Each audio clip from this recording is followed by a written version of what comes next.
Hello everyone. This is the new moon in Aries. It is a solar eclipse happening on Saturday, March 29th, 2025. The high peak is at 3:53 a.m. Pacific Standard Time. I haven't had my Aries set up for my video, so I'm just going to film it like this for now. Okay, so what we want to focus on, and I like these cards that I've created for the videos. You saw the last one for the full moon, so it'll have like basically some of the information that we're going to cover for the astrology, and it's a general message of this new moon, and it is a solar eclipse, and we'll get into that later, and then we'll do the horoscope for each sign. Okay, I'm just going to focus on one aspect, and one of the aspects, which is the moon conjunction with Neptune.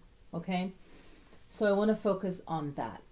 So there's many other aspects that you can draw from on a new moon, but this one I want to focus on this. The degree is 8 degrees 59 minutes. So this high peak of the energy is going to be pretty much an hour. Okay, so during any kind of eclipse, it is advised people do different forms of energy work that they want to do, and it's a chaotic energy, so some people can use it as protection energy. Some people rather just be mindful and observe themselves, their actions, and kind of just like a review time. Okay, so during the eclipse, it's not advised to do anything auspicious, right? Anything that you want to have longevity, right? You want to avoid that. All right, and we're going to have our springtime, okay, already happening by the time you see this video. The 20th of March is when spring starts, and it's starting in a waning moon when we want to get rid of, okay? And then by around March 1st is when the moon is going to be in waxing. And I'm going to click on that and see just to double check. It starts the day after. So it starts Sunday, the day after this new moon. Sunday, March 30th starts the waxing moon when we can start new things. But generally like a week after, the energy will just keep getting stronger to start creating, right? March 5th, Saturday, is the first quarter, and it's in the waxing moon in Cancer. And then it goes into Leo, right?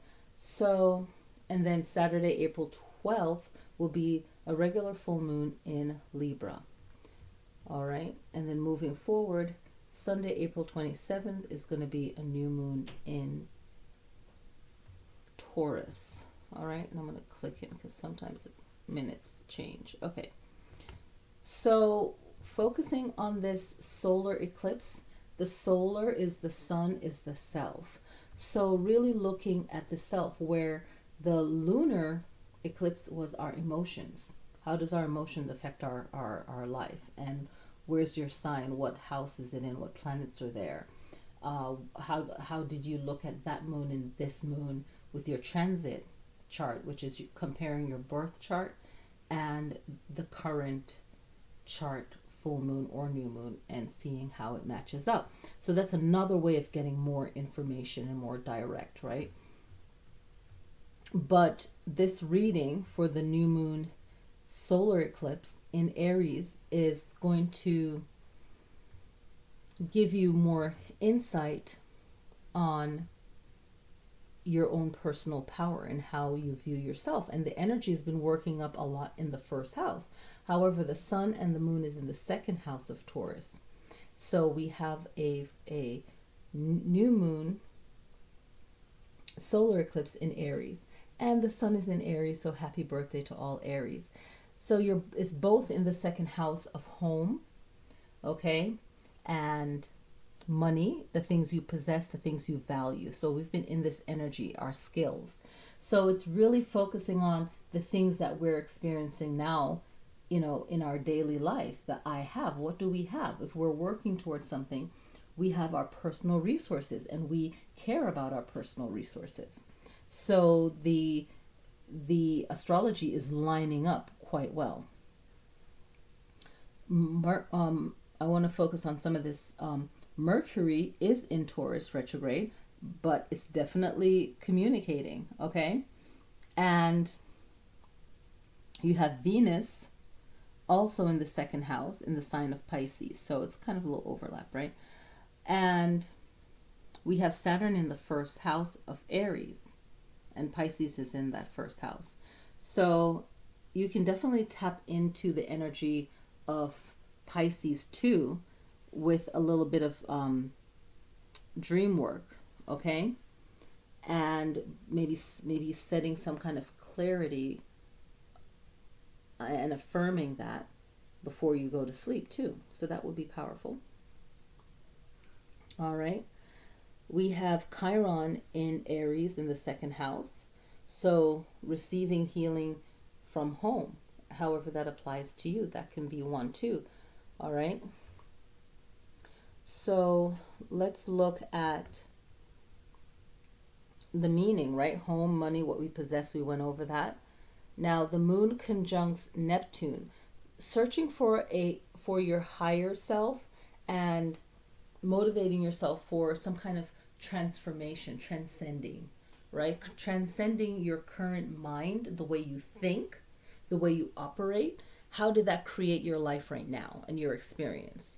So searching for your higher self. Maybe you thought that you were right, but now you realize, I need to make a shift, right? So a higher vibration, your higher self, good energy, creator energy, God energy, goddess energy, however you're viewing that, both, right?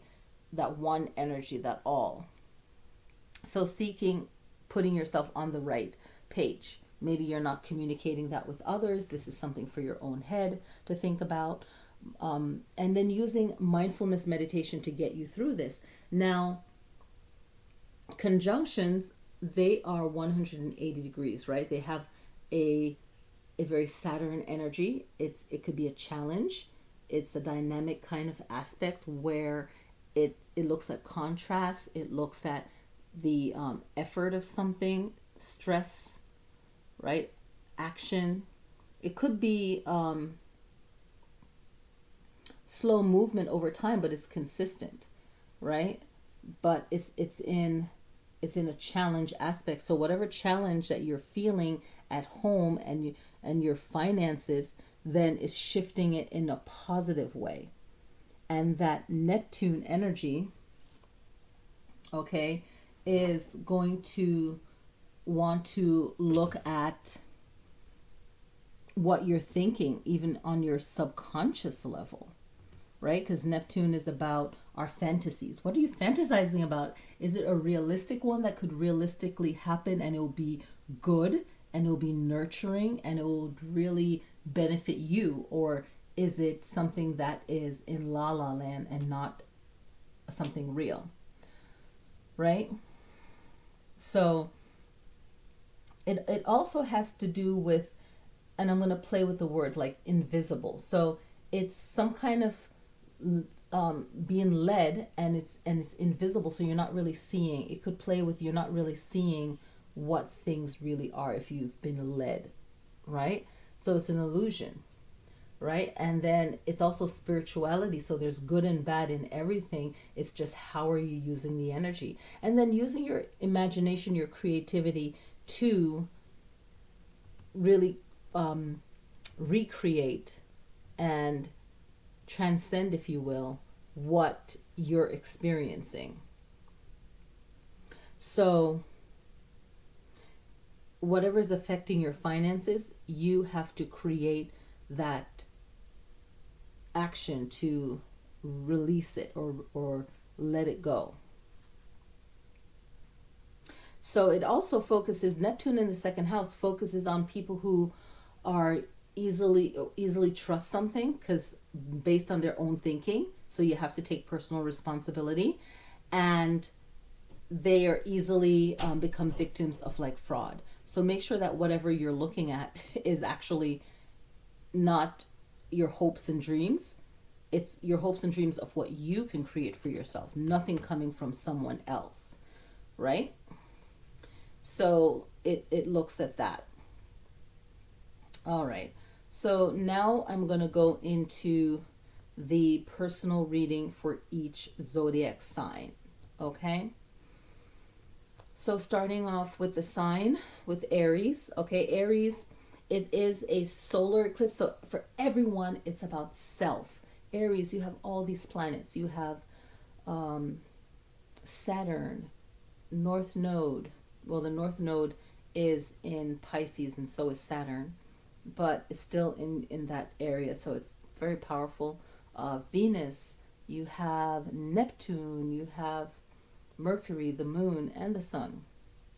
So with all this energy, it's time for you to really find how to utilize these and focusing your energy on how can this benefit me to reach for my goals, to go after my star, like in the tarot card, right? The star card, your destiny, looking at how you can strengthen your own personal knowledge, but how you love yourself, because you're in the second house and Venus is connected to that second house. So how does your emotion, your self-love, your communication, the way that you manifest things for yourself, your subconscious mind, your dream state, how does that all communicate love for yourself? And that can benefit your home, your money, your survival, your basic needs, the things that you possess, the things that you care about, the home, right? Everyone needs shelter and home. So whatever you're going through, it's a mirror, and then you have the power to create and recreate. So even if we feel like, hey, we're at fault at something, we can also shift gears and make a positive change. Okay. Yeah. So now we're looking at Taurus, and for Taurus, it's about healing. It's about how you communicate with yourself, how you communicate with others, how you stand up for yourself and others, and finding your way of communicating healing, receiving the healing you need. How do you help others? How do you stand up for others? The way that other people approach something when they're in that Uranus energy might not work for you. Where do you need to make big changes for stability, for maybe your first year in a school or a learning situation, or whatever it may be any unplanned trips and journeys, do you have to go? Do you want to go? All of these things, right? Know the fundamental meanings of it. You're in the third house, so you have to know the basic understanding of things. How is your life freeing for you? Do you feel freeing? Do you feel like you're in control? So just look at that and understand things, and understand that the way that another person might go about standing up for themselves, it might not work for you. So do what works for you. Don't feel pressured to do what does not work for you. Gemini, looking at how you view yourself, your success, the way that you think when it comes to nurturing yourself, your home, your family, your private life, and then start making that energy work for you, and everything else will flow, and you have that Jupiter energy with you, okay? Even though the energy is off right now. Okay, but this eclipse is bringing about big changes, okay? Now, Cancer zodiac has a time where they still have to stand up for themselves. They have that Mars energy, and what is healthy and best for you, work, career, improving yourself, the services that you need to receive, and make sure that they're working for you. Leo, looking at how you close and end things can help, right? How you close and end things when it has to do with work or personal relationship, marriage, etc. Okay, so that would be really good for you. Virgo, looking at how you work with money that's owed to you, or a relationship that you have and that person needs to make sure that their energy and their actions matches everything that you're doing for them. So it's kind of like a give and take energy, right? And just seeing if you're holding up your end. And then you might be experiencing some kind of karmic energy with a vertex. So you know there might be some karmic actions going on that you might not realize, and why do you feel that way? So some of you could be in the right, and some of you could be a little bit right but in the wrong. So just looking at how you're viewing your relationship and the relationships you care about the most, and if they feel that care, and then do you feel that care? So it's like that back and forth energy. Libra, this is a great time for you to focus on how are you learning. Are you learning things that you should know at a slower pace, or right on track? And this could be a time for learning for yourself in how you're learning. Are you learning the hard way, or are you going to be soft and learn the good way for yourself, right? And how are you making relationships? Are you making them last, or are you making them not last? Scorpio, this is a great time for you to probably even travel, and to look at, why do you need to travel? Are you going to travel? Just looking at how you defend yourself, how you protect yourself. How does that relate for you and to the people that's close to you? Okay, and is it healing? Does it add up? Okay, Sagittarius, looking at two things. Looking at your purpose when it comes to your career and the things you're achieving and what you aspire for your life right now. Because you could have one thing working out for you in the career sector, but then you want to look at what you aspire to do in a friendship, relationship, group aspect, and make sure that what you're doing in your private balances out with your public. You're being true and real to yourself and to your situation, and that's healing, and that's what's probably definitely needed. Capricorn is looking at balancing out your goals, what you want to do in life, and then how you think about it in your subconscious mind. Are you making it possible? Are you understanding things in the best way possible for you? Are you causing more chaos and ruining things? All of your relationships, how is that working? And then finding that solution for it. Aquarius, you have the fortune energy. That's great. So making money decisions, pausing. We're in eclipse season, really reviewing things and looking at your other charts and seeing, what planet are you meditating on? What planet are you working on with this year? What's your strong planet? What are you doing? So I'm feeling that strong message for Aquarius. What is the emotion behind that planet energy? What are you working on? What is working for you?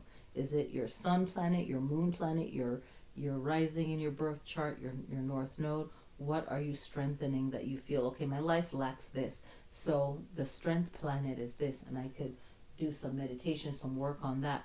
Looking at myself, what patterns do I have that I could break to make this year better and kind of clear it out in this eclipse season, right? And your money is on display too. You're in that ascendant energy, so everything that you're doing is on display, and you have that 10 degrees that you can interpret it as one.